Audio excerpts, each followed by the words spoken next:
شوفوا بسم الله. شوفوا الخبر اللي انتشر. عاجل المحكمة العسكرية ببليدة تنطق بالبراءة الجنرال توفيق والسعيد بوتفليقة وطرطاق والأمينة العامة للحزب العمال لويس حنون. المحكمة العسكرية تبرئ جميع المتهمين من تهم تآمر على سلطة الدولة وسلطة الجيش، على سلطة الدولة وسلطة الجيش. شوفوا الكارثة اللي رانا فيها. شوفوا الحجم، الكارثه اللي رانا فيها. مجرمين كيما هذو يحكموا عليهم بالبراءه، نزار وتوفيق وهذيك لويزا وهذاك خبط فريق الخاين،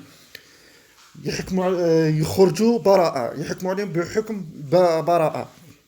هنا تعرف باللي رجعنا للنظام القديم اللي كان يحكم، ما زلنا فيه. والنظام اللي راه يحكم فينا هو نظام الزوافي، نظام الزوافي القبائلي، هو اللي راه مبدع في راه يدير في هذو الافعال. النظام الزوافي القبائلي هو اللي راه داير فينا هذا الشيء. برا كاع كيما هذا نزار والتوفيق وهذه الوزاره هذو كاع قبائل هذا طرطاق، ومعنا طرطاق ما نعرفش من وين، بصح هذوك المجرمين هذوك قبائل. تعرفوا باللي رانا مازلنا في حكم النظام الزوافي القبائلي والفرنسي، وهذه عندها سنين وسنين. رانا عندنا سنين وسنين رانا هاك مع هذو الزواف. هما سبب المشاكل، هما كل شيء. ومن بعد وفاة القايد صالح كل شيء انقلب. وتبون هما يقول لك كورونا كورونا، تبون مش كورونا، كراعو راهم مصاب معوق، راهي باينه بلي تم تعرض للاصابه، تعمدوا عليه وجابوه راه مريض وتعبان وشبه معاق، وجايبينه يخدموا به كما خدموا بوتفليقه. رانا مازلنا في النظام الزوافي القبائلي الفرنسي، وعمرنا وهذا الشيء احنا ما صبناش نقولوا. ربي يجيب الخير وخلاص البلاد.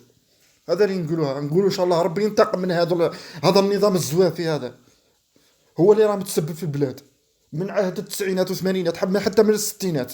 هما يفتعلوا في المشاكل وهما سبب كل شيء. كانوا يحاربوا كانت كاينه حرب من عهد الستينات معاهم، مع هواري بومدين. حاربوا هواري بومدين، حاربوا بن بله، حاربوا استغفر الله، ماشي بن بله، الاخر اللي كان شاد لي بجديد، هذاك مسكين ثاني قدم استقاله بعد ما تعرض للتهديدات، وقعد قدم استقاله من طرف هذا نزار هذا. وزيد جابوا بوذيار قنبلوه قتلوه، جابوه هما، ومن بعد مي صابوه على بالك جا ضدهم ضد قراراتهم، راحوا قنبلوه قتلوه. وزيد تعرفوا باللي سبب المشاكل في البلاد هم هذو الزواف، ما زلنا تحت سيطرتهم. قال لك تم افراج عن هذو يطلقوهم، هذو الارهاب، هذو ارهاب، هذو الزواف، هذو اللي كانوا يقتلوا في التسعينات ويقتلوا. حسبنا الله ونعم الوكيل فيكم، هذا ما نقوله.